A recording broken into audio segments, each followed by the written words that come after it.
I am Dr. Leah. I'm known as the Shameless Psychiatrist because I'm all about parenting and living without shame. Here with my daughter Cassia. Say hi. Hi. So we're just going to talk briefly about boundaries. So I've been thinking a lot about boundaries, both in parenting and in to teach them to children. And one thing that I think is very useful when you want to set boundaries is to use some dialectical behavioral therapy strategies. I think, I feel, I want. So how I do that is it's I think, I feel, I want, then self-care statement. So I think is I think, and then you state the facts. I feel how you feel about it. I want, this is the change you want the other person to make. And then a self-care statement is like a boundary. Like if you don't comply or do what I would like you to do, this is what my response will be. So let's just say, Cassia, you're on the playground and, somebody touches in your way and you don't like punches you or hits you, right? You could say, I think that you hurt my arm when you punched me during gym class. Okay. I feel upset because it hurt. I want you to use a softer touch from now on.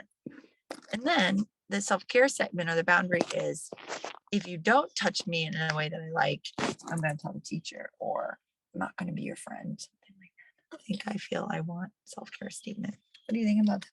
Yeah, I like it. And you know why it's good?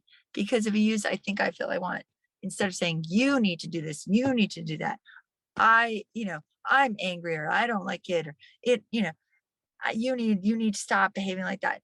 It puts people on the defensive. But if you say, I think, I feel, I want, then they're more likely to respond in a positive way, right? It's the same thing you could use.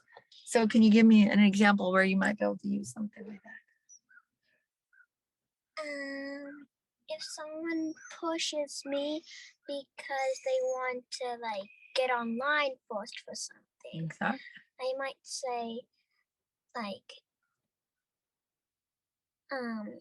don't like that. I think you pushed me, right? Yeah, I think you pushed I me. feel. I feel sad. Very good. I want you to. I want you to think about whatever you are gonna do first, then just doing it. Great. That's perfect. And then you could also say, if you don't stop pushing me, or if you don't, I'm going to tell the teacher, or I'm not going to be your friend, things like that. So that's how you set a nice little boundary there at the end. So you can all do the same thing with your husband. I think, your wife, your partner, right? I think that you constantly show up late for dinners. I feel upset because I spend so much time cooking. I want you to show up on time. If you don't show up on time, then I won't be able to cook for you anymore. I think, I feel, I want boundaries, right? So that's good. So I got a question from the chat, and I don't know where I just lost that here. What was it? Do you have advice for family members or friends who challenge your boundaries? Oh, that's a good one. Yes.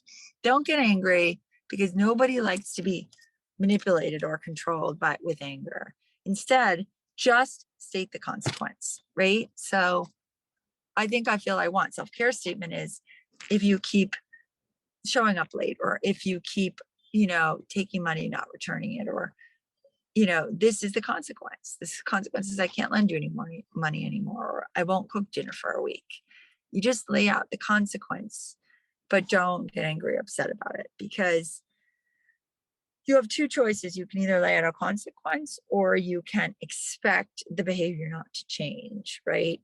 But when frustration results from unmet expectations, then you have to change your expectations. So if somebody's always violating your boundaries, then that person is going to keep doing it. So it's on you to either let it go because you don't care, or give a consequence. But being angry about it is not going to help in any relationship or friendship or marriage. It doesn't matter. How about when you're with someone else's kids and your boundaries are being challenged? Well, I actually love when I'm with other people's kids and I get a chance to state boundaries, because I think it's really easy, but, and I think most parents really respect you for it. So, for example, Johnny, if you keep jumping on my couches, I'm going to send you home now, or if you keep hitting my dog, right? The dog will go into my bedroom and won't come back out again until you leave. So I find it actually pretty easy to set boundaries with other kids. It's parents. I mean, other kids. And I find that sometimes other kids act way better with me, because I'm a child psychiatrist, so I know how to have these conversations, than they do with their own parents, because I'm better capable of setting boundaries than majority of some parents out there, not all of them. And also because, they don't want me to send them home, or they want to stay and have fun. So I don't have a problem. And the other thing is that kids really thrive and love structure. So if you create a structure in your home, they will appreciate it. They know what time they have to be there, what you're going to do, what's expected of them. So I think it takes a village to raise a child. So I love when I have a bunch of kids around and I can, create a structure for all the kids in the house. So I think I got one more question. Let me find where it went. Do you recommend starting this at a young age? Yeah, I think structure is great at a very young age, and also realizing that getting angry really never helps your kids or you. The best thing you can do is just give a consequence. So I hope that answered everything. Cassia, this is my daughter, Cassia. How old are you, Cassia? I'm 8. Mhm. Mhm.